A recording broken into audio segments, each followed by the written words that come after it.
You want to use the projector?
Oh, yeah.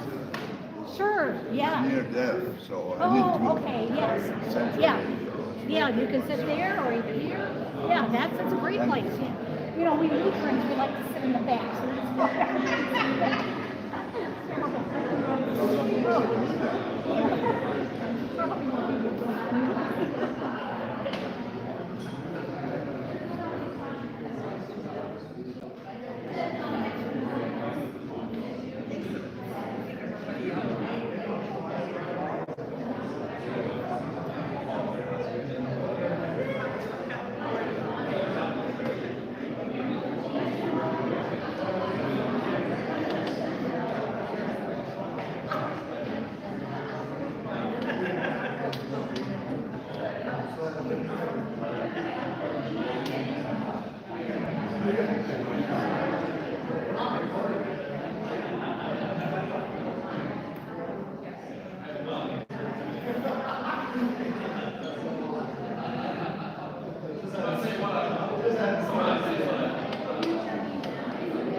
Good afternoon.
have such a nice turnout. I'm so glad to see all of you.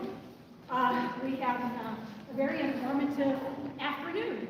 And I want to thank the staff of St. Mark's, standing by the wall there.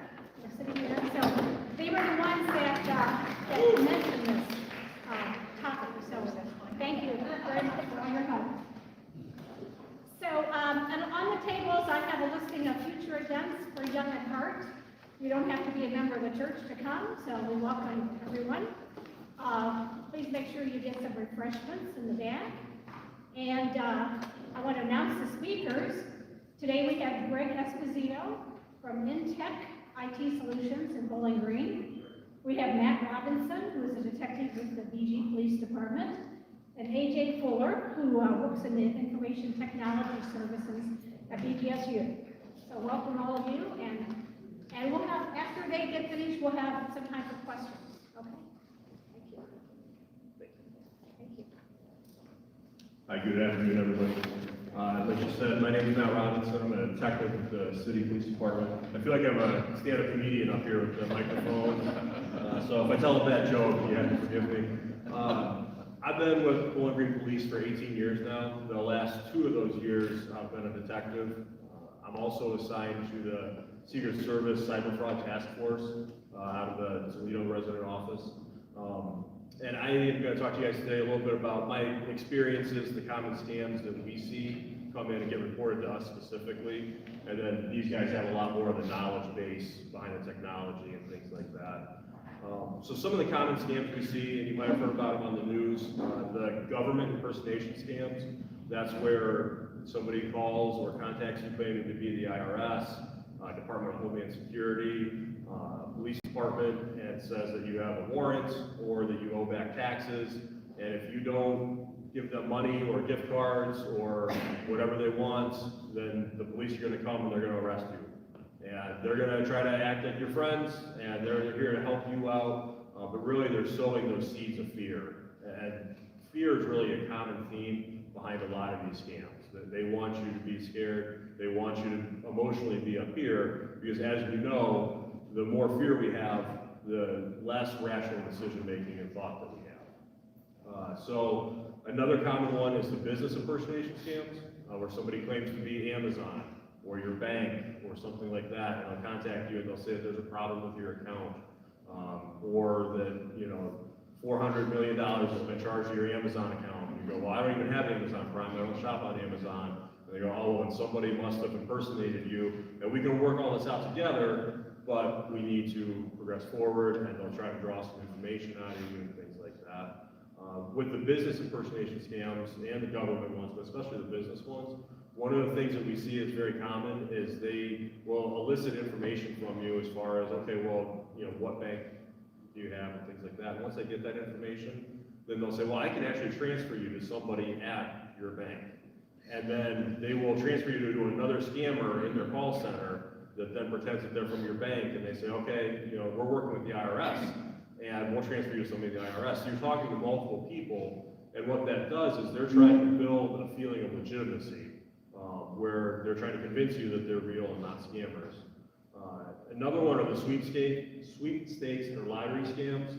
And I think everybody's pretty familiar with those, you know, Publishers Clearinghouse, you know, things like that. The lottery, they'll call, hey, you won this much money, but there's a processing fee. You just need to send us $500, and then we can get you your $3 million. The computer tech support scams, not really my wheelhouse, but we have seen some in the city here, especially in the last 6 months, where people buy a computer, or they have their existing computer, and there'll be a pop-up that comes up on it saying that there's a problem with the computer and you need to contact customer service, and it'll have a number on there, but that's actually a number for a scammer. So when you call, they're going to try to take access to your computer, and they know how to play on your fears, and okay, you just need to download this and do that, and then all of a sudden they have access to your computer, so they're copying all your files, they're accessing your internet history to see where you're doing the banking and things like that. The grandparent scam, that's where somebody calls and impersonates a grandchild or a close friend, and we've seen this in Bowling Green, unfortunately, and they'll say that they've gotten into an accident or a car crash, And, you know, I probably don't sound like you normally, you know, remember me sounding like, but in the car crash, I hit the steering wheel and broke my nose, so my voice is a little different. But I'm in trouble, again, playing on those fears, and they'll say, you know, I need to post a bond, but I don't have the money. Can you send X amount of dollars to my attorney at this address? And then they'll have the people send it, and then they'll eventually contact their actual grandchild or another relative. No, I'm totally fine. I don't know what you're talking about. Romance scams are the last one. We've seen these quite a bit in Bowling Green, where someone will befriend a person online that they don't know, and over the period of several months, the scammer will build a sense of trust between the two, just through normal conversations. And then eventually they'll say that they're either in trouble or they want to come visit, but they need money for the plane ticket and things like that, and they'll try to elicit the money that way. And those are particularly devastating because the person that's getting scammed has an emotional investment in this person. They've spent months communicating and pouring their hearts and their lives out and talking to these people, and it's hard to convince them that it actually is a scam.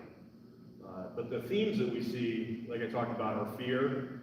That's a big one. I received an email that was a scam email, but I had to give it a couple of looks to check, and it was basically Norton antivirus for computers is what it looked like, and it said, thank you for your purchase, here's your confirmation number, and then in the email, it wasn't even a separate attachment, there was a picture of an invoice for $450.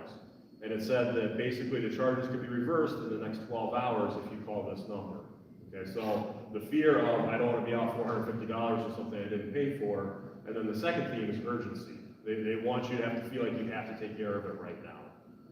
So that email had both of those. And then they also want to isolate you. A lot of the telephone scams, they'll say, you can't call anybody. If you hang up with me, the police are going to come and arrest you. And I'm just trying to help you out, but you can't hang up.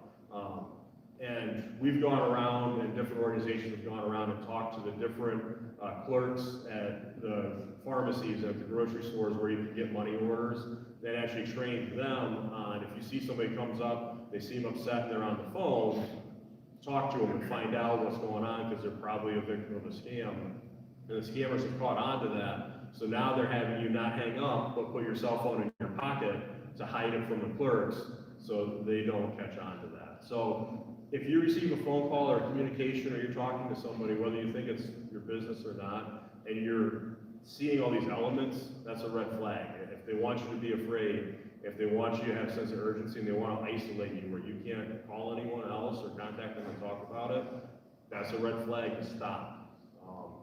Hang up with them, you'll have their contact information, you can always call them back if it's legitimate, but then call the police, call a family member that you trust, and run it past them and go, hey, this is what I'm being told, does it sound legit to you? And then we'll work through you with this. So if you have been scammed, you think you might have been scammed, the number one thing to do is don't feel embarrassed. These are unfortunately professionals, and this is all they do all day, and they've spent a lot of time honing their craft. They treat it as a business, and really for them it is a business. There's managers, there's trainings, they coach their employees on how to do this. So don't be embarrassed, but definitely call the police. Report it to your local law enforcement, whether you live in the city or if you're outside the city, the county sheriff's office. And an officer will come out, take your report, try to give them as much information as you can. They're going to refer you to the Attorney General's office as well to make a report with them. They'll be able to provide you with the phone number.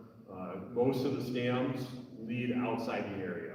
So I'll issue subpoenas for IP addresses and things like that, and phone numbers, and then investigation usually leads outside the area, but the Attorney General's office can work with the federal government to cross those jurisdictional lines to hopefully prosecute whoever's responsible.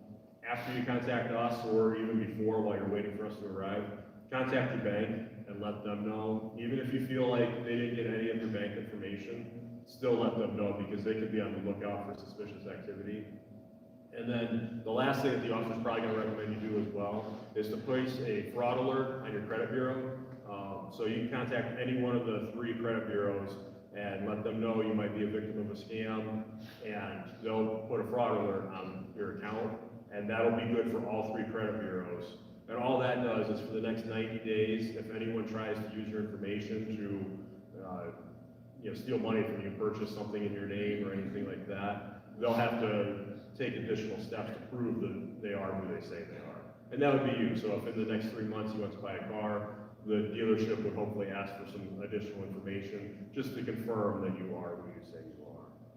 We'll have time for questions at the end, but I want to make sure these gentlemen have some time. So thank you for listening.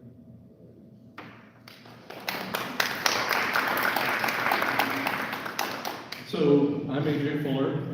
I've been in information technology services at Bowling Green State University for 34 years. So I've seen a lot of things, seen a lot of evolution of security, of scams and things that involve electronic means and things like that. And just to dovetail on everything that was just said, despite all of the technology and all of the virus scanners and all of the updates and the things that you should absolutely keep up to date on, the most common attack vector or the way your information or your financial data comes to risk is the human factor.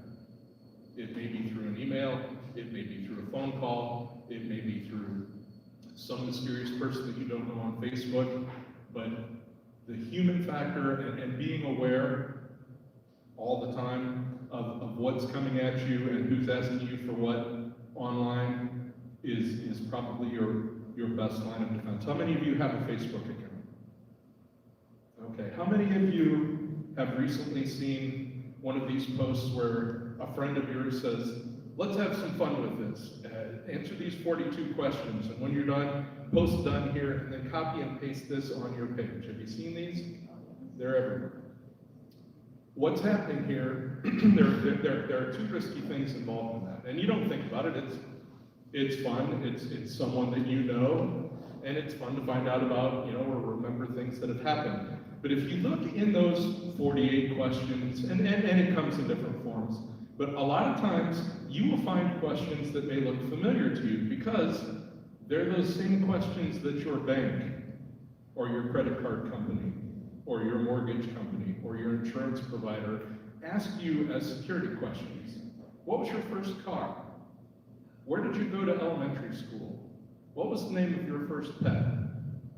And by self-providing all this information, people who are watching these things have the opportunity to know the answer to some of these common questions. So they have an opportunity to go ahead and get some credit in your name or to access your bank by, they may not know your username and your password, but they have the 3 or 4 questions that they might ask you to reset a password or to do things like that. The other thing that's happening here is if you, and hopefully you do, have your privacy settings on Facebook set up in such a way that you're limiting who can see what you post.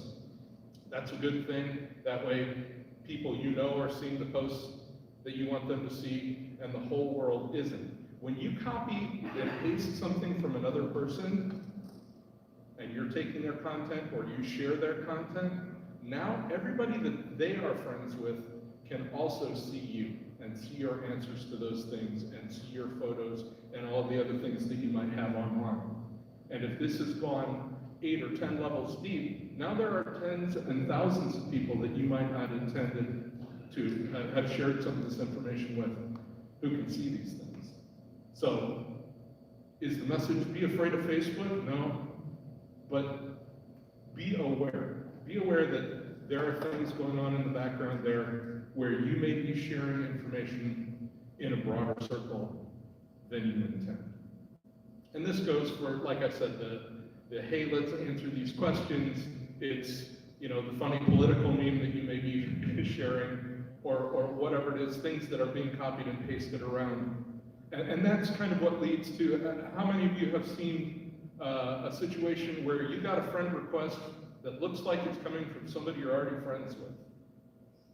And then 10 or 20 minutes later, they go, hey, I've been cloned, I've been hacked by participating in some of these other things and making your profile picture visible to people that you don't intend to have them visible to gives them the opportunity to make a copy of that and use that as a way to reach out to people that you know and begin to build this web of information that they can use to do unintended things with your data. I used to teach a course for the Department of Computer Science for college students who were non-computer science majors but wanted to learn more about computers and networking and things. And I used to give this lecture where I talked about self-identifying and giving away information that is potentially can be used against you. And it was always fun to watch kind of the blood drain out of them as I pointed out bad things that you could possibly do that were risky, and they all went, oh God, I do that. Oh, I do that too. Oh God, I did that. So, you know, it's fun to get involved in whatever the latest trendy social media thing is, Instagram, Facebook, you know, any of 2 million things that Google will offer you. But something to keep in mind, again, these are not bad services, these are not necessarily things to be afraid of, but a wise man once told me, son, if you're not paying for the service or the product, you are the product. So when you put things, you know, I see this one on Facebook as well. I am posting this statement because Meta is now a public company and they can't use my pictures or my photo or my text and blah, blah, blah, blah, blah. Facebook has been a public company for 13 years. And posting something on the internet and expecting that no one will see it is kind of like yelling free beer in a movie house. The whole point of getting involved in Facebook is you want to see what people you know are doing, and you want to share important life events and things with them that are meaningful to you. And that's all good, but you have to realize, you know, this isn't me walking over here and saying, hey, whatever it is I want to say. You're standing on a mountaintop digitally, and everywhere in the world you're saying, hey, this thing. And it travels, and it has this permanence to it that a conversation doesn't have. Okay, if I put something in an email, now it's black and white, and it's text. And there's, you know, I've got a copy in my sent items, and whoever I send it to can choose to save it, and share it, and do whatever they want with it. And it's not necessarily a one-to-one communication, like a conversation or other things. So there are aspects to using technology and these online services, which are great, and are great ways to keep in touch with people and to share, you know, things that you want to share. But you need to be really aware of this permanence. It's a different means of communication. It's much different than anything we had when we were growing up. You know, telegrams are a lot more secure than the internet.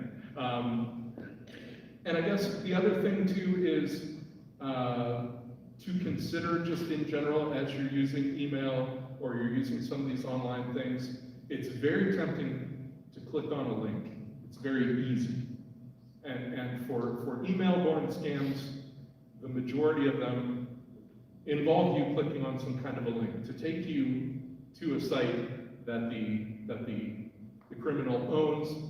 It may be configured to look like the site that you're expecting.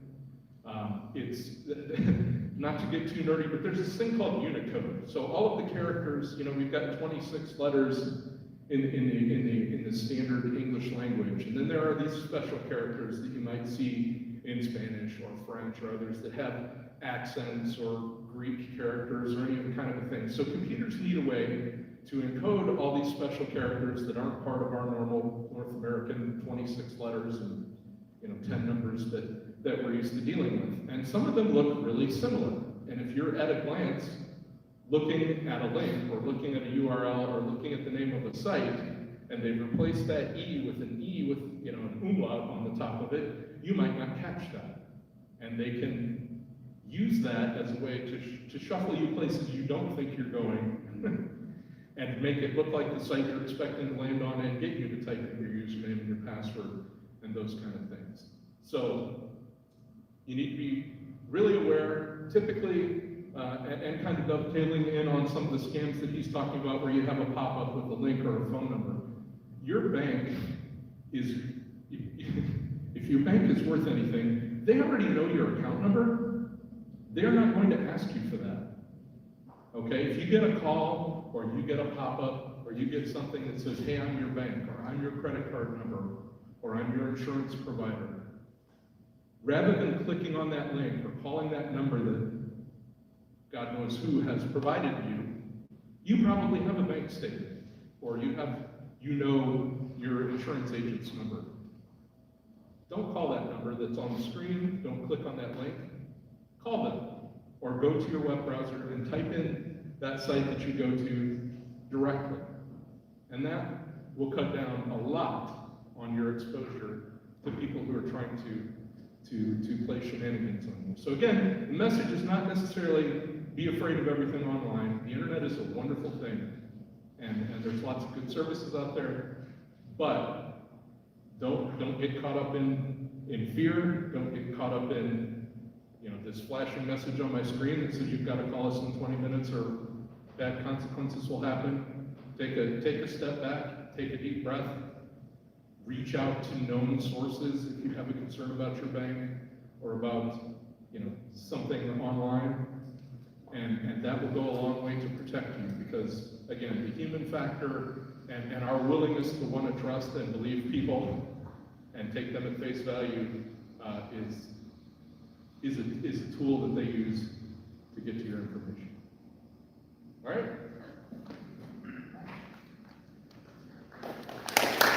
Thank you, AJ. All right, well, let's see here. Where do I want to start? I really don't have much to say. They covered it all, so I'll just sit down now. But thank you very much. Applause as well. No. What I'd like to do is just start with a little story. Last year, I had a bank contact us, and again, my name is Greg Esposito. I've been doing this for about 34 years. I have a company here in Bowling Green. We've been in business for 24 years in the IT field, so we've kind of seen everything. I do employ, believe it or not, a certified ethical hacker. Ethical is kind of the weird one, but yes, he does hack. He does have, we do have relations with other hackers that do stuff on it for a good reason, not for bad things, but they kind of have a group of their own. And so we do keep in touch with those types of people on a very regular basis, because a lot of our business customers require us to do this. And we try to keep them up to date, either by asking questions or, unfortunately, learning the hard way and somebody clicked on something they shouldn't have. But anyway, let me start with this little story. There was a bank here in town that contacted me, and we do a lot with some of the banks here in town. The banker called me and said, I have a little problem. I have a lady that came, and I really would like you to talk to her and see if you can help her understand what is going on in the way of her being kind of taken for. And so we kind of went through this process. I called the lady. She was extremely nice, and started talking with her, and found out that she basically, again, got taken by clicking on something online, and they called her. Okay, she put her phone number in. They called her. The guy got on the phone with her and said that, basically one of the scams, you need to pay something, and we need money from you. And so she decided that at that point in time to go along with this person. And so this was kind of a really crazy story. I'd never seen it go this far before, ever, in all the times we've done this. But she basically went to the bank. She sat down with the bank manager here in town, and she said, I need $15,000 for my grandson, who is in Nigeria. I don't remember, it was a different country. And the bank manager did everything perfectly to the T to try to discourage her from doing this, but you only can, based on bank policies, they only can do so much. So eventually, it was, okay, we will do this. We'll take the $15,000 and we will wire it to so-and-so. Well, thank goodness that this was a Friday. On Monday, the bank, the corporate bank here in Ohio, got a hold of this and stopped it. So it never happened. And so, thank goodness she didn't lose the money. But here's how it played out. So, after the fact, I learned a lot of this, and I learned it from actually the sheriff's department got involved in this. And so I found out that she actually went to the bank. And when she went to the bank, she had her phone in her pocket. Okay? She had already been talking to this guy, and the guy said, "You are not allowed to hang the phone up. You have to stay on the phone with me while you go to the bank, and I want to hear all the conversation. If I don't, then you will be in trouble." And so ultimately, she had the person on the other line listen to the whole conversation while she convinced the bank to do this. Well, ultimately, when it didn't happen on Monday, the guy, the not so nice guy, actually contacted an Uber to go to her house.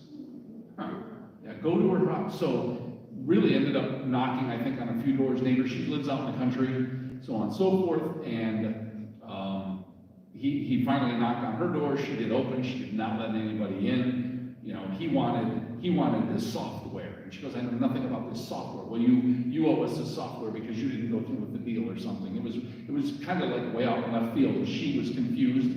Fear set in, you know, not thinking, and so she just slammed the door. Well, again, then somebody else came to the door a day later and tried the same exact thing, you know, which she did not open the door at that point, and the sheriff's department was called. And so, honestly, I don't know where it ever landed. I know that she is okay now at this point and nothing happened, but somebody actually showed up. So for someone to do a scam and have them come to your house, that's pretty scary. So, you know, what AJ said and Matt said, you really have to look at that kind of stuff, because if they're really that bold, you just never know how far it's going to go. And so, you know, please do not ever give people your information. If you're in doubt, you know what they said. You know, don't give them anything. Bank accounts, nothing. So that's my first scary story. I won't give you another one because, you know, I want you to stay awake at least.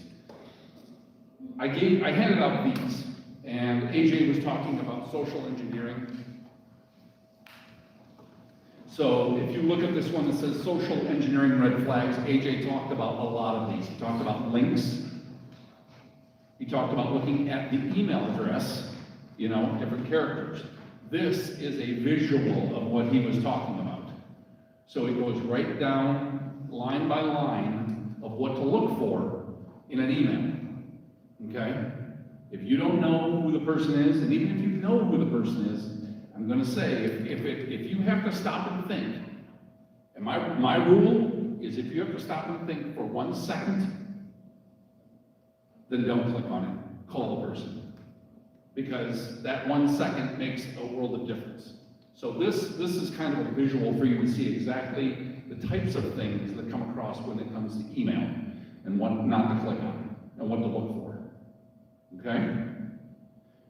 I won't go through each one of these because you'll have questions on them anyway. I gave you one on phishing tests. This is just informational, so we really won't touch on that, because there's a lot of things here, but you can just read through this. It goes along with the social engineering. How many people have a cell phone? Thought so. So, mobile attacks are becoming more and more popular. I put something in here for mobile attacks, so you understand the different types of ways a mobile attack can happen.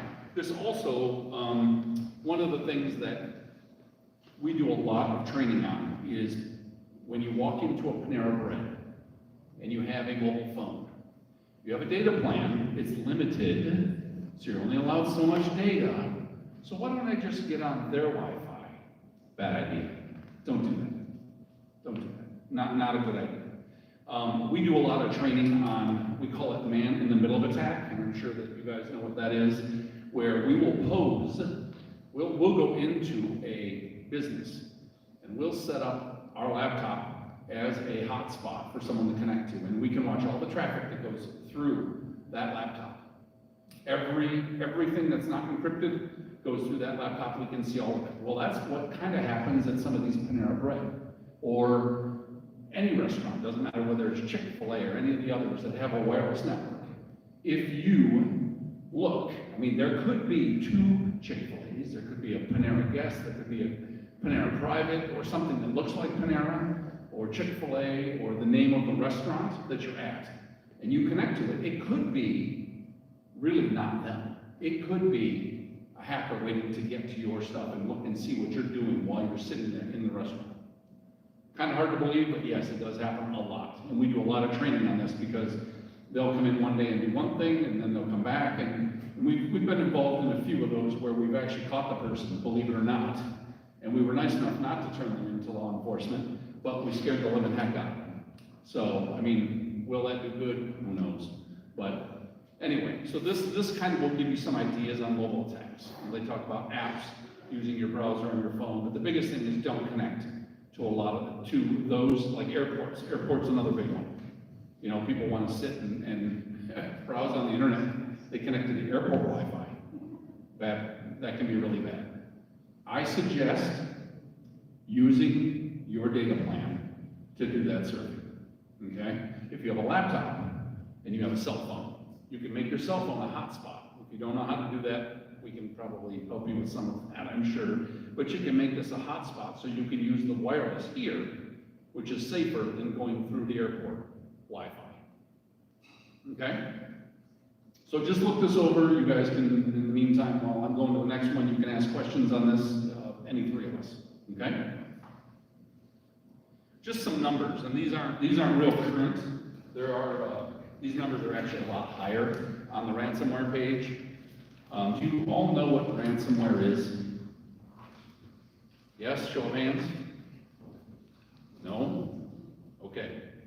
Ransomware is a way for an individual or possibly a company, depending on who they are, to basically encrypt, which they take and they will lock down your information, and if you want it back, and this is very simple terms, you have to pay for it. And you pay for it either in Bitcoin or a different type of currency. Most of the time it's Bitcoin because it's not traceable. I've had 5 in the last year. One was 50,000.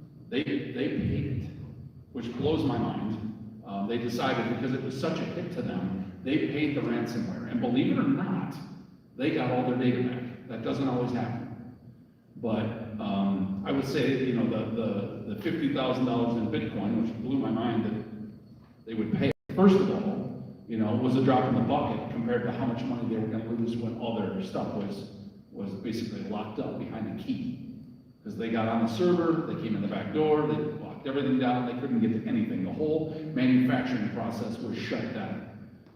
So, you know, ransomware is nasty. You can get this by clicking on an email, or they can lock your computer. And if you have stuff on your computer, whether it be photos or other stuff, to get that back, you have to pay them. Okay? So that's really the basics of ransomware, and it happens a lot. So this kind of gives you an idea of, you know, the median cost of a ransomware breach in 2022 was $10 million. I've never seen one that high myself. 100,000 was as high as I've seen in the Toledo area. And a lot of times now, I think they will look at insurance policies based on certain businesses, and they'll see what the insurance policy will cover, and they'll max it. So if you have $1 million ransomware cyber security policy, they'll ask for $1 million. So that's happening more and more now. We're seeing a lot of that. But this kind of gives you an idea of costs. Now this isn't, you know, this is big business. So it's not individuals, but it's nothing for them to take $5,000 at a time from individuals or couples. So unfortunately, I have a guy that gave away about $35,000. He got it all back, thank goodness. But what happened was, like they had mentioned before, somebody got on the computer, called this number, they got on the computer, they put a piece of software on there, and they watched them do their bank account stuff. Then they put something called a keylogger on the machine, which monitors every single keystroke that's done on the computer. So they knew passwords, usernames, all of it. So they actually got on the machine at night and sent off checks. to random PO boxes. And every time he would go to the bank and shut down his account, first go to the police, then go to the bank, and this was local, he would start up another account. He would put all that stuff he would put all the information back in the computer to log on to the next new account. Well, at night, the person would get all that information and go do the same thing. So it happened 3 times with $35,000 until they called us and somebody finally figured out that there's a piece of software on the machine and they're doing this at night. They're watching everything that's going on his computer. So do not let people on your machine. You know, go to somebody local that's trusted, you know, call the police, call AJ, myself, whatever, but don't just call a number because you don't know who you're gonna get. So, okay? Is that enough scare tactic for you? All right, everybody's still sitting upright, so we're good. All right, I guess it's time for questions. So you can direct questions at me, Matt, or AJ. So you just pick who you want. Or not. Go ahead. I have a friend, and when she is contacted by someone she doesn't know, she will contact them back. If they give a phone number or an address, just to let them know that she doesn't want them to contact her anymore. Is this safe? I would not do that. Only for the simple reason you are confirming. So if they're contacting her and she's picking up the phone is one thing, because then they know there's somebody actually at the other end. But if they're leaving a message and she's contacting them back, I wouldn't do that, because then you're verifying the number's legit. I would just let it be and not contact them back, ever. Would you agree? Absolutely. Yeah, I would definitely agree as well. We're starting to see it, and these guys know a lot more than I do about it, but artificial intelligence, and they're starting to record voices, yes, no's, things like that. They can use that in their automated systems to authorize transactions for credit cards and things like that, or do other nefarious things, craft their own messages with your voice. Excuse me, Yes, ma'am. if you have a phone number, calls you, if you don't know who it is, don't answer, right? That's correct. Don't answer it, let them leave a voicemail. If they say they're with the police department, let's say, look up the number yourself, like they were saying, and call the police department directly, and hey, I got a voicemail from officer so-and-so, and if it's legit, then they'll put you in touch with the right person. Same thing with your bank or anything else. And one thing I forgot to mention as well, so while I have the microphone and a captive audience, the government and also businesses will never ask you to pay for anything with a gift card. So that's a major red flag, and we see it all the time that, hey, you have a warrant, and if you don't post a $5,000 bond, we're about to come arrest you, but you have to pay us in Apple gift cards. If you hear somebody asking for any sort of payment with gift cards, you know right there. The IRS does love lots of things, mostly taking our money, but, yeah. Any other questions? Yes. I was just wondering about a situation which is very common. When we having a laptop for general stuff, then the laptop, for some reasons, something goes wrong. And I'm not a techie per se, and I have to take it to a local shop, someplace in Toledo, in Bowling Green. How do I find one that is trustworthy with my information and with my laptop? Because they may ask to keep it over a week. Right, and they would ask you if you have a password, or protected your password so they could access it. I don't know if you guys have any thoughts on. I'd call him. And I call him. No, I'm joking. Well, what I would say is, you obviously have friends, correct? So friends are going to point you in a direction. So if you don't know somebody in town, I mean, even talking to somebody like AJ, or Matt, I mean, they're going to know other companies that are here locally. If The company's been in business a long time, I'm gonna say it's probably legit. And there's a few of them here in town that have been here a long time, that are, you know, I know the other owners, they're great people. So it would be to ask around first, you know? I wouldn't call any number, I would just say ask around to other church members, talk to Mike, Mike knows other people around town as well, you know, that type of stuff. So word of mouth is really gonna be your best bet when it comes to stuff like that, to trust people, you know? That's a very good question, a good point, because when I have a question, I usually do a search, and the search is on the internet, and I get these names. Then from there, the question is, how do I determine? Right, and people, so if you search for something on the internet, it may come up as a Bowling Green company, but it's really not. So you have to pay attention to that. So that can be dangerous. Again, I would ask locally, I would ask your friends, your neighbors, you know, church, other organizations that you may belong to, you know, who you know that has had stuff like this done, you know, for computer work specifically. And just as a follow-on to that, I know that there are places like the Geek Squad and Best Buy and some of these others. I would much rather see you work with someone who is local, because someone who's not doing a good job or someone who's taking advantage of people is not going to last as a small local business or as a regional business.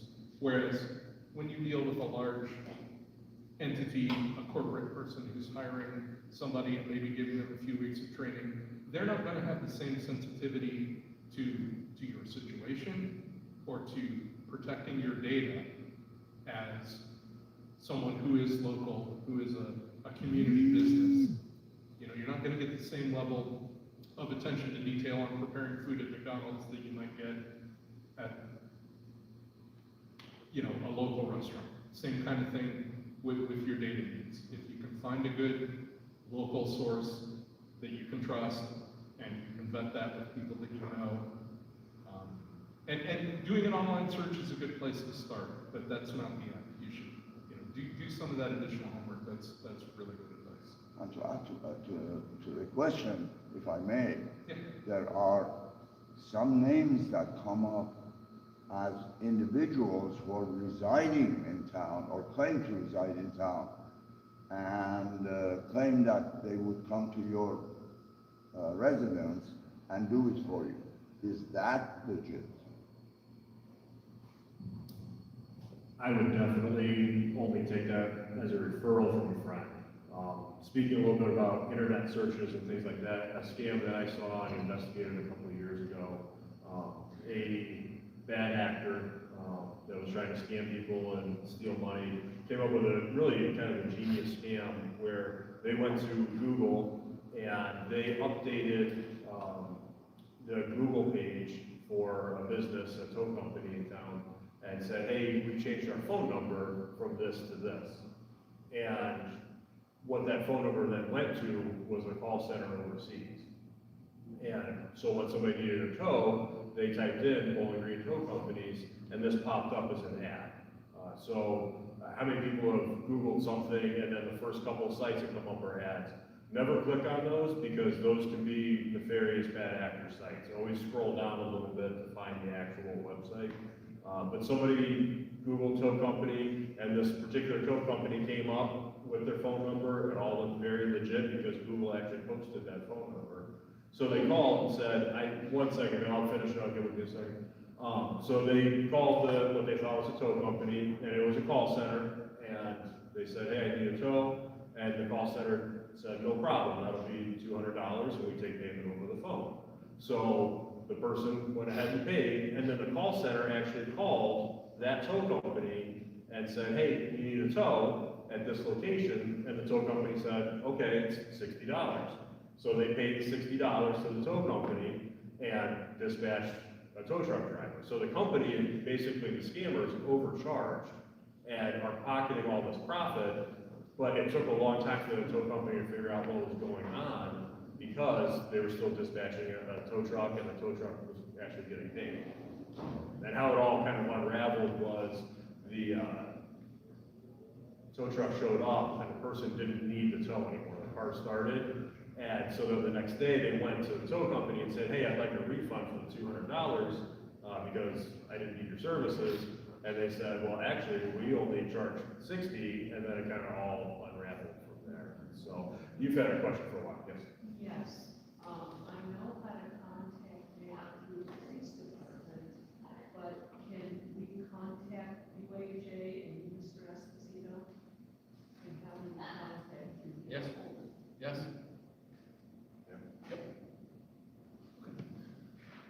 I mean, I can leave my information, Mike knows my information, because we do work with him. So, I mean, you can just ask him and he can give you my number. I have cards too, so.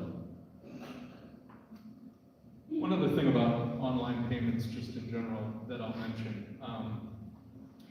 If I'm shopping online, I always try to use a credit card rather than a debit card or something tied to my bank account for those purchases.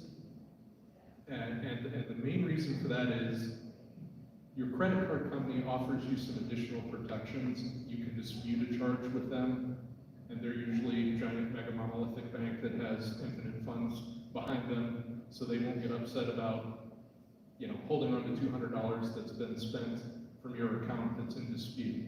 If you're using your debit card, that is drawing directly against your bank account, which has a finite amount of money in it. If you have an infinite amount of money in your bank account, please see me after. But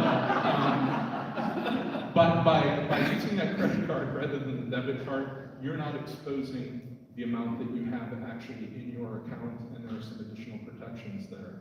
And I also tend to extend that to when I'm traveling, purchasing gas. I don't like to use my debit card in those things because there are people who go around to gas stations in remote areas that are away from cameras and put a device called a skimmer on there that reads your card as it goes by. So you're getting your card into the machine is actually reading it, and the company can charge you for the gas, but they're also swiping your data off of that magnetic stripe. By not using your debit card in those situations and by using that credit card, you again are kind of protecting your bank accounts and your tangible belonging to you assets, and there's a credit card company standing behind there that's going to be willing to help you to dispute that charge and get that taken care of and protect your actual in my hand type money rather than your credit type money. So just as a general thing, that's something that I like to recommend to everyone. One other thing to add to the credit card, there is something called a virtual credit card number. And I don't know if any of you have seen this, but mostly every credit card now has a virtual credit card number. If you're buying stuff online, you can actually go to your credit card online and you can create another card that's virtual. It's just a virtual number. It's truly a credit card, and you can specify how much credit is on that card. So for instance, I have Citibank, okay? I can go onto their website, create a virtual credit card. They give me this number with an expiration date with your little 3-digit code, and I can say, I'm gonna go buy something on some site I've never been on before for clothes, because I have daughters, so they love clothes, unfortunately. And so they're going to this weird site.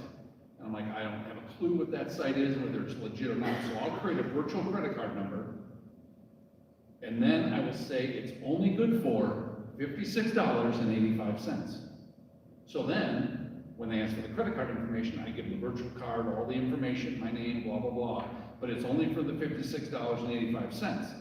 So if it's a bogus site, they can't use the card. Again, it's only that one-time charge, period. It's a pretty handy feature, so you could look into that, but that's just kind of another way of protecting yourself. And I do that. Sometimes I will buy from, Wish.com, Oriental Trading, they're pretty good. Alibaba, right, Alibaba, yeah, Temu, I think is the other one. Yeah. You or something like that, which is all Chinese. Well, you know, you can give them these virtual cards and basically, you know, specify an amount, is the highest amount you want to spend, and they can't go over that. It's a one-time use. So you know that they can't use that card over and over and over. So, something, go ahead. How often are these people ever actually caught and prosecuted? Well, probably very rarely. There are a few that are caught, obviously, depending on how much time you want to put into it. But finding people who do this stuff, they're hidden behind multiple sites and computers. And so we once did a track for a customer who paid us some money to do it. We actually found out we did a track back, and they jumped through 22 different countries, and it actually started in Germany. That's as far as we could get. That server was offline at that point in time. It took us about 2 weeks to find it. He just wanted to know. He was gonna pay the time and the money. I'm like, really? He goes, yep, I wanna know where this came from. So 22 servers. The first server where it came from would have been out of Germany. The IP registered to Germany, but it was shut down, and that was it. So we got nothing out of it, except we knew where it originated from, basically. So, I mean, again, how many times do you catch people? Not many at all, because a lot of times, Good. I've got a lot of work. A lot of times we'll track back, 1, 2, 3 IP addresses, and it leads to overseas. And if I, Bowling Green Police Detective, call Germany and say, hey, we have a scammer that used this IP address that we believe was located at this house, they may or may not look into it. And even if they do look into it, the offense and the theft occurred in the United States, so getting that prosecutorial help, and that's where we refer people to the Attorney General's office, because they can work in the federal government, but even then, it's very difficult. And you'll find too that if they're striking a corporate target, and we're talking about tens of millions of dollars, the federal government will move a lot faster than if they're talking about your $400 or even your $1,400. Because there's, especially at the federal level, there's, there's a lot of bad actors at the government level that are coming at us, trying to get all kinds of things, so that it has to rise to a pretty high threshold, and again, because of the difficulty in tracking these things back. And what you'll find too is a lot of times a computer gets compromised, or they get something on your machine, and they don't really want your data, but they're using that as one of these hop-through points to obscure where they're coming from. I mean, they're very clever, and they've got an awful lot of time on their hands. Apparently, it's not a lot of work being a Nigerian prince. So they have all kinds of time to do this sort of thing. So it's, if it's someone locally doing something small, the odds that they'll be caught is a lot larger than some random actor coming from overseas. That gets difficult and expensive very quickly. And then you have jurisdictional issues when it comes to trying to prosecute those folks. Some of these governments and some of these small countries around the world aren't going to extradite someone here because they're doing this. Some are, but yeah, unfortunately it's not. This virtual credit card that you talked about, you're talking basically every Visa, MasterCard, they all have that, right? It's usually the banks, yeah, the city banks, the Chase, any of those. Yep, and you can ask them about it, and they can show you how to do it.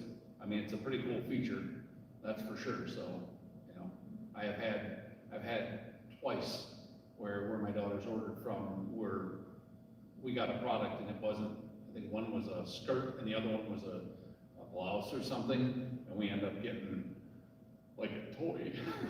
So it was not what they wanted.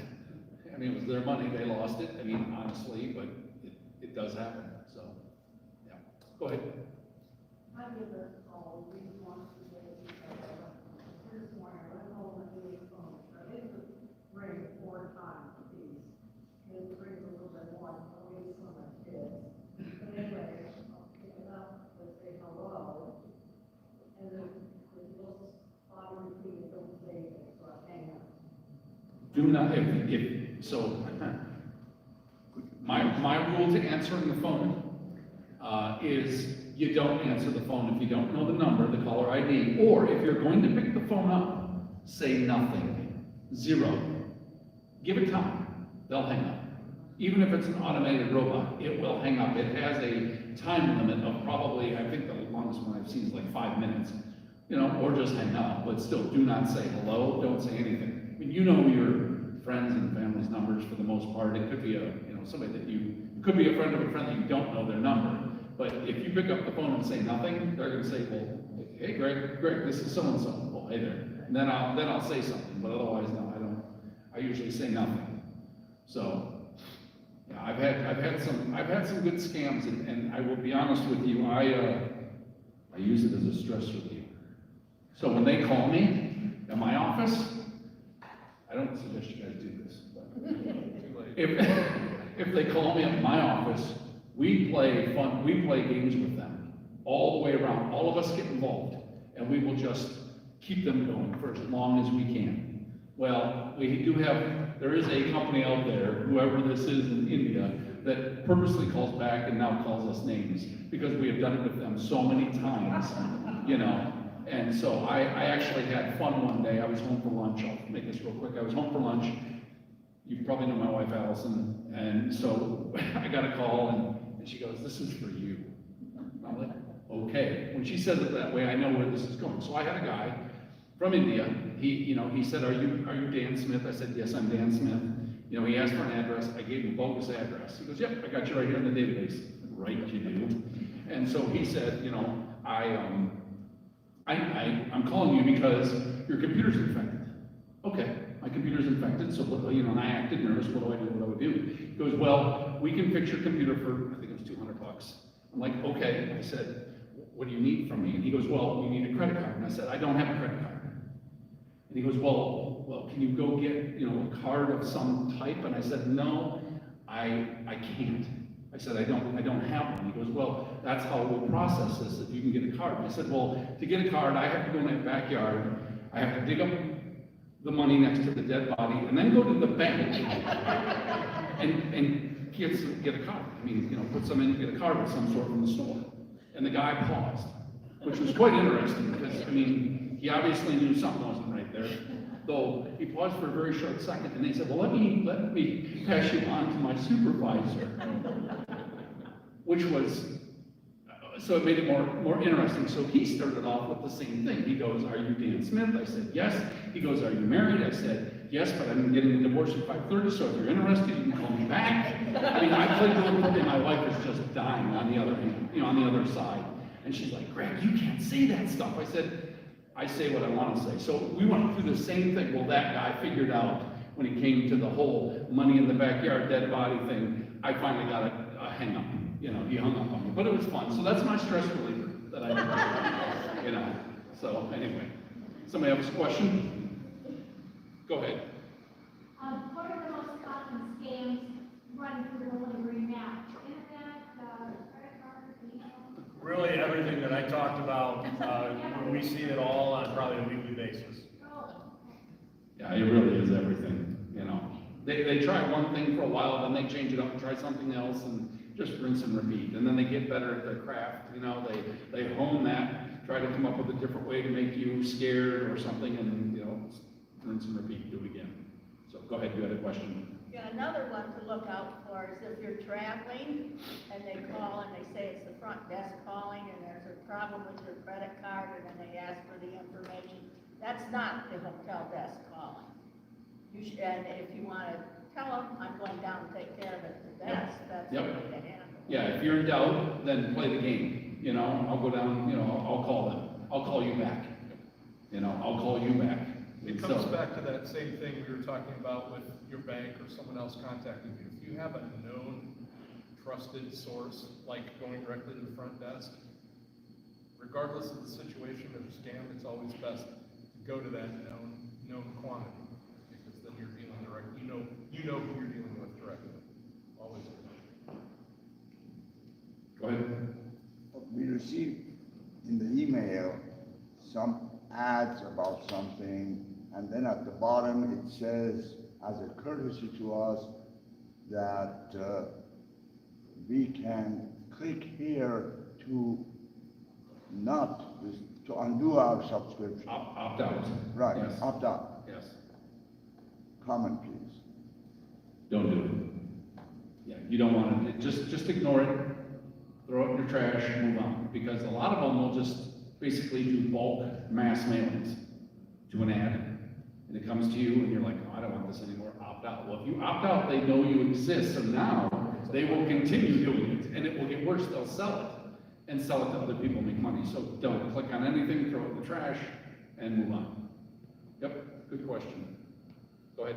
The same thing happens with the phone call. They'll take an hour. You sometimes press this certain key to opt out or something, and that's not a good idea. Just hang up. Just hang up. Yep. Someone had another question over here. Is it all right to unsubscribe to a company that you deal with? Well, if you know it's legit, Well, it's like if you buy clothes from, JC Penney. yeah, Yes, and then they keep Yes. sending you. because chances are you put a check mark in the box that says, send me notifications and Exactly. JC Penney special deals for the weekend and that type of stuff. Yes, but again, pay attention to the email in detail, you know, look and make sure that all the information on the email is correct, because it could be a scam. I mean, it could be a JC Penney scam. So, you know, there are a lot of things that happen that way nowadays. You know, you'll ship something, like I had this last week, I shipped something off FedEx to California, and, you know, the next day I got a FedEx thing saying your tracking and that has been updated, you know, and I looked at it, and I'm like, okay, that's kind of weird. But then I logged on to FedEx and looked, and there was nothing that had been updated. So that was bogus. But timing-wise, it made me think, you know, should I click on that? Is that what I just shipped? Because it was worth a lot of money, you know, and I'm thinking, you know, something's wrong or blah, blah, blah, but I didn't. I went out to FedEx, I logged onto my account, and that's how I tracked it. I did not click on that link. So one similar to that we're seeing a little bit of kind of an uptick on campus is you'll get a message saying, your package has arrived at the U.S. Parcel Service, but there's an issue with it.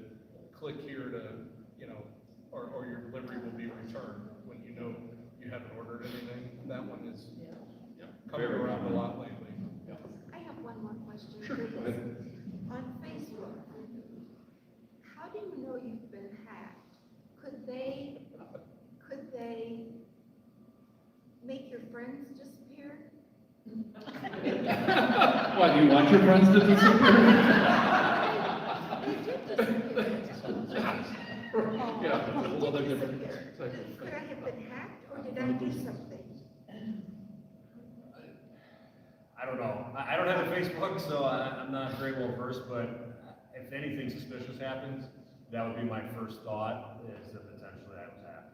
But I go into a friend's account and look at all of his friends, and I'm there. And I click on me, and my friends are there, but I can't get them to come up on my Facebook page.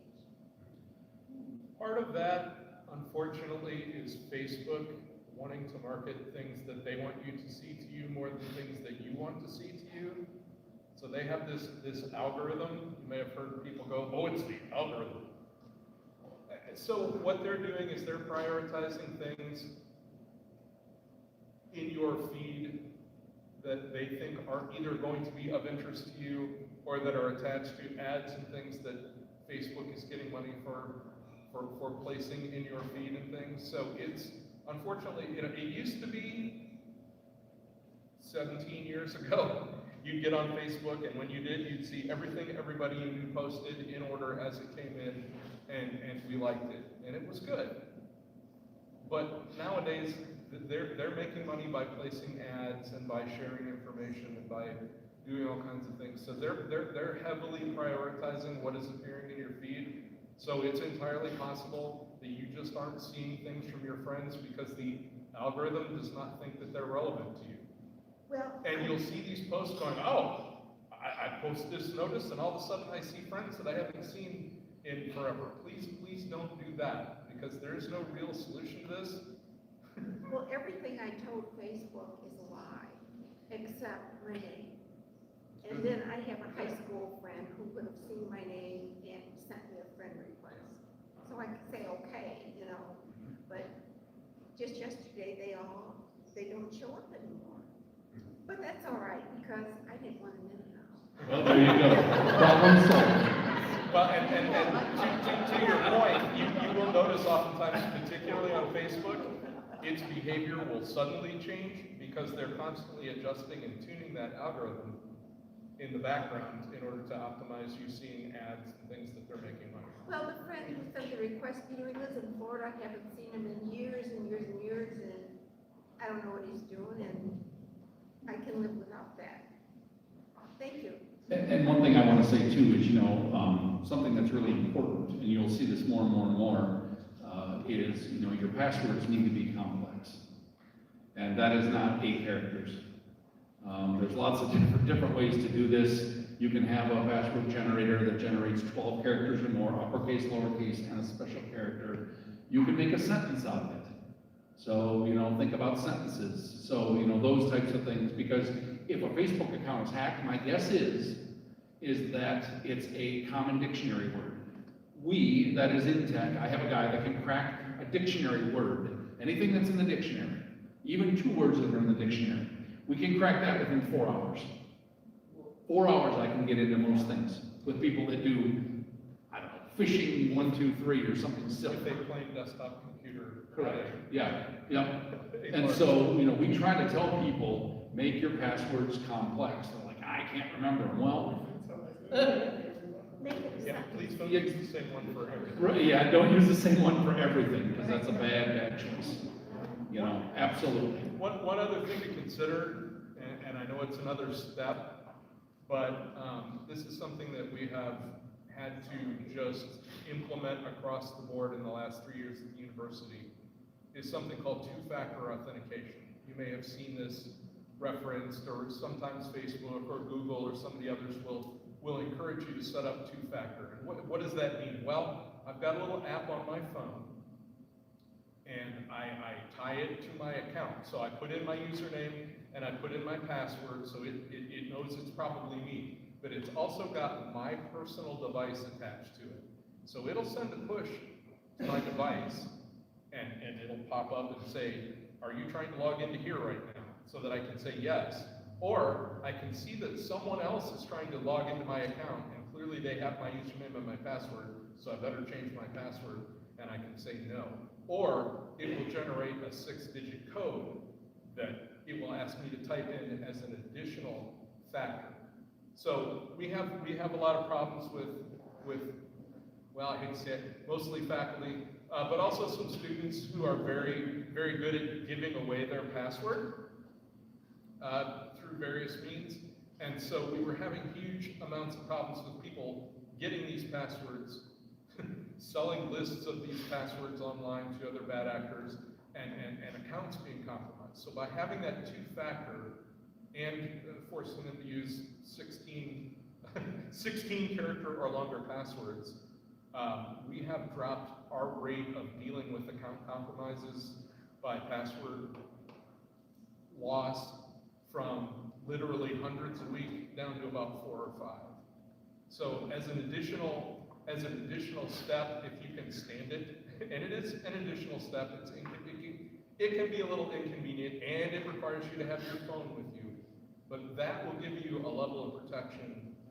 It's not linear. It's increasing your level of protection exponentially, because unless they've stolen the SIM card out of your phone or stolen your phone and happen to know it's yours and know your username and password, you've just made using your account, whether it's your bank account or your Gmail account or whatever it is, and almost all of these providers of services, in particular banks nowadays, will really encourage you. That 2-factor authentication will give you a lot of protection. And to dovetail on something that he just said about password length and dictionary words, I saw some stats recently that showed how long it would take a typical hacker with a typical set of commonly available online tools to crack your passwords of different lengths. And by the time you get over 12 characters and less are typically on the factor of hours. If you have a 6-letter password with no number or no punctuation in it, it's minutes. If you get up to 12 to 14 characters, now you're talking about years to crack that password. And if you get up to 18 characters, now you're talking about thousands of years. Several lifetimes. Yeah. At that point, I don't care. So, yeah, remembering really long arcane passwords is difficult. Two-factor is a little bit inconvenient, but boy, the amount of protection that you get out of that is very much worth it. Absolutely. In my opinion, yeah. For what that's worth. The ability to change one's IP address, your thoughts on that? Well, most of us get our IP address changed more often than you might realize.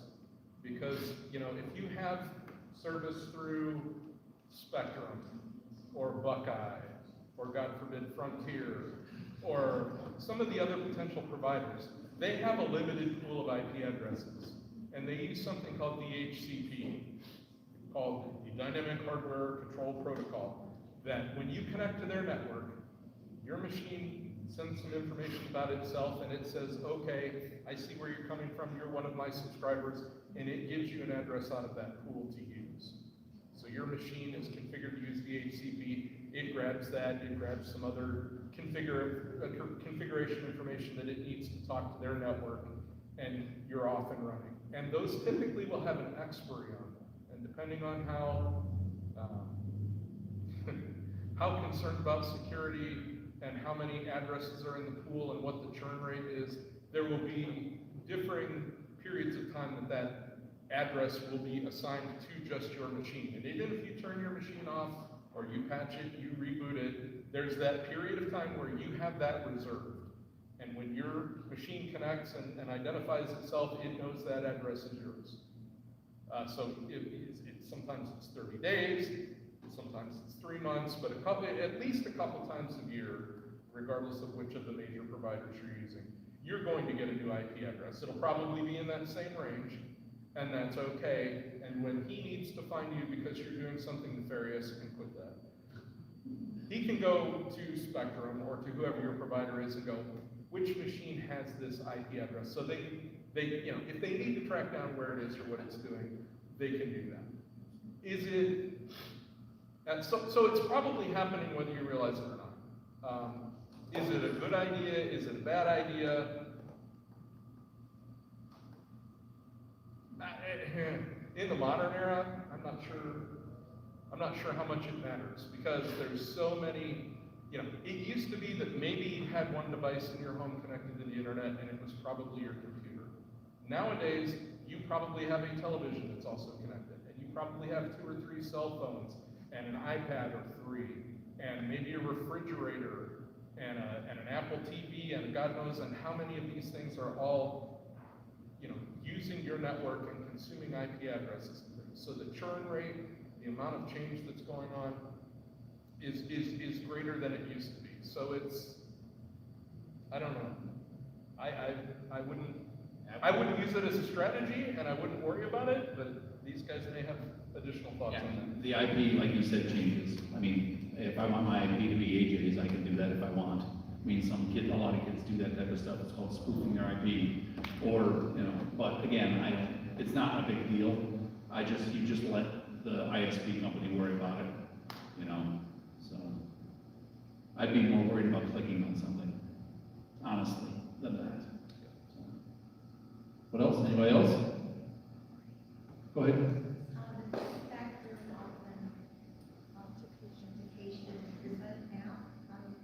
It can be an app, yes. So there's different ways of doing two-factor. Some banks will do it where you can actually have an app on your phone. Google Authenticator is one. There's Duo. There's several that will basically generate a number. So when you put your username in and your password, it will then ask you for the code, which is usually a 6-digit, and you just look at your authenticator and put in 4, 5, 6, 7, 8, 9, or whatever the number is.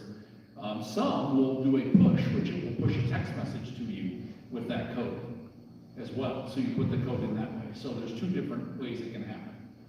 And your bank will tell you, you know, a lot of online stuff now, because of cyber insurance, is requiring 2-factor auth. It's also called MFA. That's not a bad word.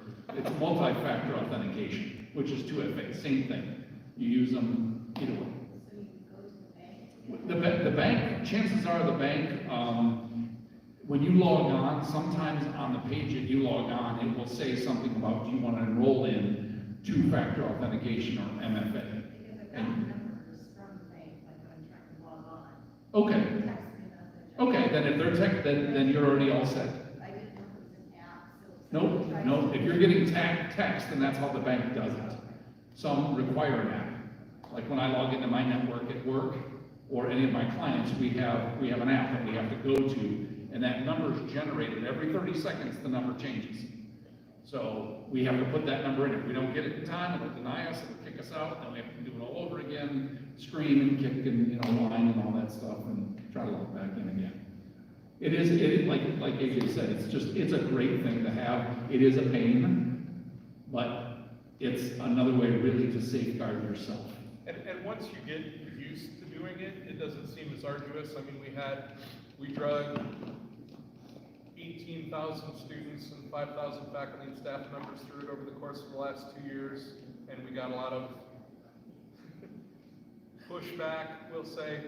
And now that everybody is used to it, and the younger students are coming in, having used it before with Steam or some of the game systems that they use, once you get used to it. So it's not something I have to load on my phone, I'm already getting it. Not necessarily, it depends on the technology that you're using. I will say though that a phone-based solution where it's algorithmically generating a number or it's sending a push directly to you is theoretically more secure than an SMS text message, because those text messages are going through a public network unencrypted. So it's better than nothing, but as a pointy head nerd, I would really encourage you to use an app of some kind if you can.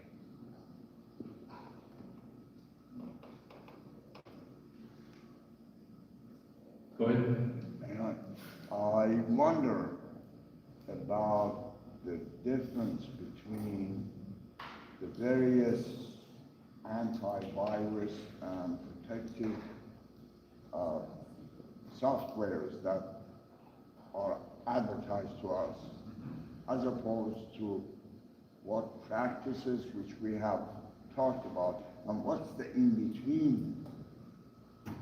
Well, That's he asked the question about antivirus, and there's lots of antivirus programs out there to use. Microsoft has its own built-in called Defender. There's McAfee, there's Norton, there's Trend, there's Kaspersky, there's lots of them.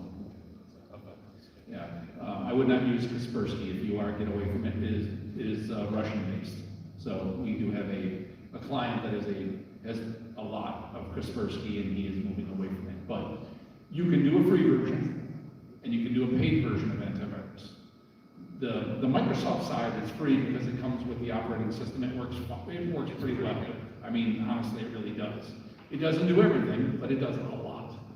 The paid versions, in how we know these things work, the paid versions are usually, if there's a virus that comes out, the people that have the paid versions get the definitions first. So that is a rule which is kind of weird in the background that we really never understood or knew, that, if it's a paid version of an antivirus, those are the ones that actually get the updates to the virus definitions quicker than the free. Because there's AVG, which is free, that's been around for many, many years. And they are second, they get it after everybody else. Now, is that within a half hour? I don't have a clue, but you probably want a paid one. Really, they all work pretty well. There are, I think, as IT people, there's things we see that, we don't like certain ones because it either slows the machine down, it advertises too much, blah, blah, blah. So, I guess we probably all have different thoughts on antivirus. I like to keep it simple, as much as I can. We use a product called Trend Micro. There's other ones that are a lot higher than that. The university uses what? No, we've actually switched on the Windows side to just using Defender. Okay. But we have a lot of weird things on the edge that are filtering a lot of threats out before they even get to you. Yep. So, yeah. So everybody uses something different. Have something is the real message. Don't, it's like going swimming without a suit. You don't necessarily want to do that. something is better than nothing, but don't use Kaspersky. I'll second that. And don't pay a lot for this muffler.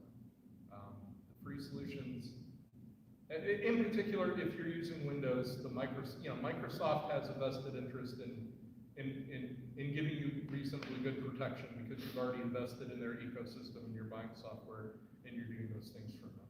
The third parties may do it a little bit better. They may give you some additional features like ad blockers and things like that. But from a pure safety, on my mom's computer is Defender. And there is no 100%. So it's software written by humans. And so, yeah, just to loop back, though, again, viruses, those kind of things used to be the main threat. Anymore, you want to protect yourself from them, but you are much more likely to be scammed by someone sending you an email or giving you a phone call than you are getting a virus on your machine through email, because all of the main email providers are scanning for all these. They have giant centralized things.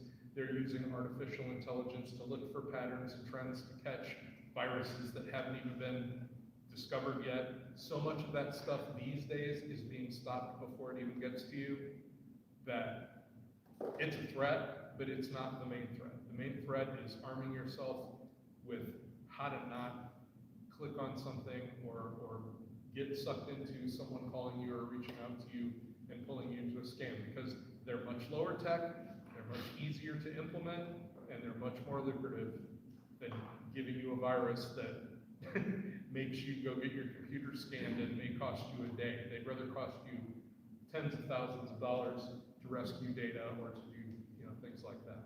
So it's important, but it's not the most important thing. How do how do you see the future of what we're talking about in terms of AI use by the hackers? Well, it's, to some extent it's here. We've being in IT and security and dealing with the things that we've seen, and I think maybe you should tell the story about the demo of the voice. I had a kid, and I call him a kid because he had to be 30 or younger. I went to a security seminar in Columbus, and this kid asked one of the IT owners like myself to come up and talk. And so, he wanted to try to show him something. So he came up and he asked the owner of the business to say 3 words, and I think it was house, cat, and what did I say, dog, or house, cat, and something else. And he said those 3 words. He put those 3 words into his AI software program. And at that point, he created a whole paragraph of a ransom note to his wife, to this guy's wife, and played it over the phone to her. And it sounded just like him. And she thought it was real. So that's where AI is going. So it's crazy. That's why I say when you pick up the phone and you don't know who it is or the number, either don't answer or say a word. Just say nothing.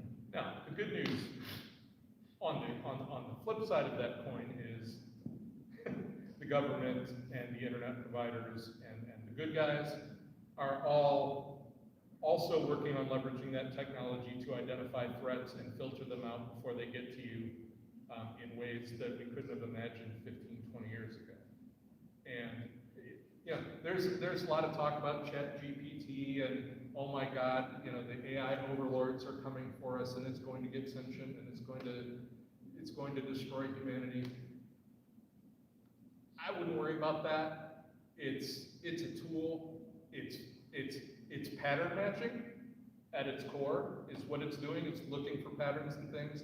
And with advances in parallel computing and computers getting faster and faster and faster, and memory and disk and storage and things getting cheaper, we're able to pattern match and identify trends and things in data exponentially faster than we could 20 years ago.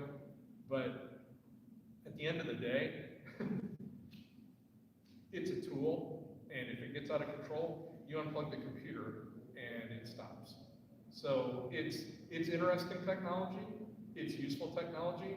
Just like the telephone, you can use it for good or you can use it for evil. and there will be people using it for both, undoubtedly. You know, will it cost jobs? It may cost some jobs, but, you know, just like computers and the internet made the telegram and some of these things extinct that were once giant booming businesses that, you know, some of the largest corporations in the U.S. were founded on. It all evolves. There will be roles for humans. And as good as it is, it's not perfect. The example that I love to give is there's a generative art AI where you can describe a scene. I would like to have a woman sitting on the beach with a giant shell and a blue hat, and it will generate that. And the problem, and the way that it does that is it's looked at tens of thousands of pictures of things and figured out how to categorize them so it can generate this. But it has this bad habit in that it doesn't seem to realize people don't have 6 fingers. So it keeps making these brilliant pictures that look great of people with 6 fingers, and nobody's quite sure why. So it's cool, and it's useful, but it's not perfect. You might know more than we know. Well, perhaps that's the next evolutionary step. I could use another finger, you know. I could use another hot dog. I've heard pros and cons as far as the computers and so on, whether should a person turn it off at night when they're not using it anymore, or can you just leave it on forever and ever? You know, that's a good question. You know, do you leave your machine on? I would say if you leave your machine on, let it go to sleep. You know, that way it basically saves you some money in the, you know, electricity-wise. Just let the computer go to sleep. I'll be honest with you, mine stays on 24 hours a day. I never shut it off. It really doesn't matter. I mean, it's a few pennies, so. You know. And there are arguments that say, you know, back in the spinning, before solid-state drives and things, the process of shutting a spinning disk down and letting it get cool and starting it back up and heating it up, you know, there's a certain number of those thermal cycles that would lessen the life of the machine, probably some minuscule amount, or that you're taking more energy to rev all those things back up than you are by letting it run. There are arguments all over the map. And it used to be less of a threat, too, to have it on all the time when it was dial-up internet, because you were only connected to the internet when you chose to dial in. Now your machine is probably connected to the network, you know, facing outward constantly. But I've got a machine now that has not been turned off in 6 years, and I have no intention to turn it off until I replace it.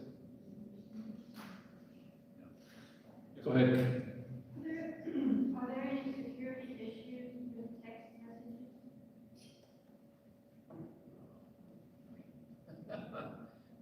Security issues with text messages.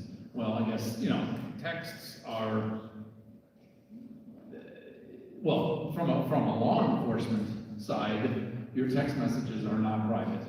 So if they need to go back and look at stuff like that, they can, without a problem. So, and I don't know if you want to speak on that, but. Any of this stuff that can be happening behind the scenes? Say that again? Is there any of this behind the scenes stuff that we've been talking about that can happen with text messages like it can happen with email? Like concerns of somebody intercepting the message Yes. and then. Should you not click on something, you should keep on something. I mean, it's possible. For general purpose use, where you're sending a message to Bob going, hey, coffee in 5 minutes, you know, or, you know, I'm at the store, do we need waffles, or those kind of things. I don't have a lot of fear of that. You know, at its base, your cell phone is a small microwave radio to the tower. Once you get to the tower, you're hitting a fiber optic network, and even though it's in the clear, the exposure is kind of that half mile between you and the nearest cell tower. It is possible, just like it is possible to spoof a lot of things, to spoof a phone number, to spoof some of that data to make it look like a text message is coming from someone who it's not. Same thing with caller ID. It's, you know, all of that is spoofable. There's a protocol there that if you know it, you can insert some magic into the connection to make it, to mask where you're coming from, or to change that number to something else or to something known.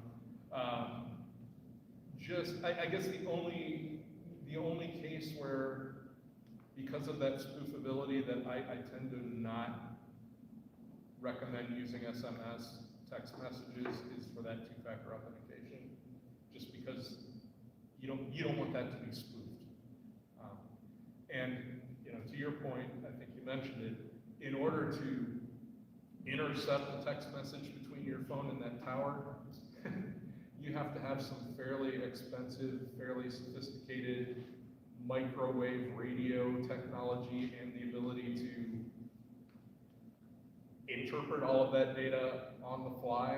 Is it possible if you're the federal government, or you're AT&T, or you know, some kind of super, you know, like the Joker or the Penguin on Batman? You might have that kind of technology, but in general, you know, the guy down the street with his ham radio is not going to do this to you. I wouldn't recommend sending sensitive information like social security numbers over text, not because I'd be worried about somebody intercepting it, but I'd be more worried about me losing my phone or the person who received the message losing their phone and someone just looking through the messages and go, oh, that's that person's social security number. Anything else? All right. Okay, now I'm sufficiently scared, I don't know about it. Anyway, Don't be afraid, be informed. so thank you very much, gentlemen, for coming. I hope you all are going to take away something from this and learn from this experience. Okay, thank you all for coming. Thank you. It's very informative. Thank you. Thank you. Okay, well, there you go. There's your first class today. Get rid of it.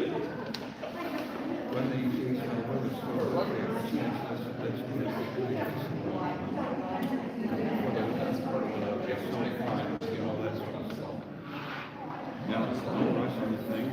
It's getting good.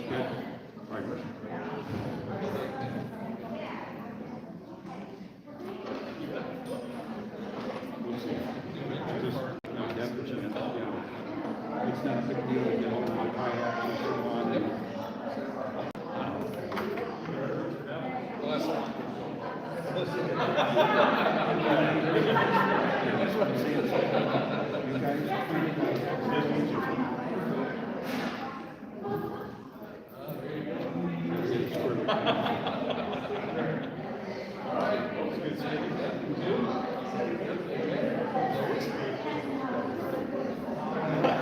It takes any research. Yes. There's probably something going on.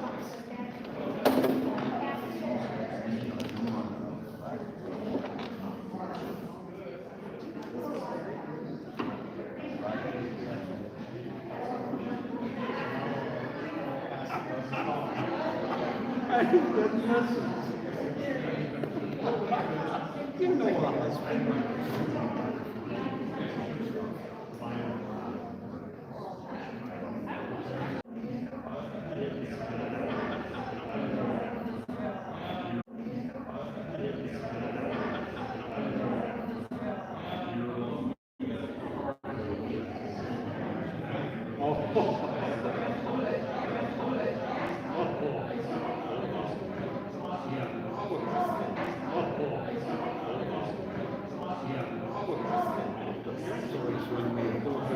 we were up at William and we did we excited.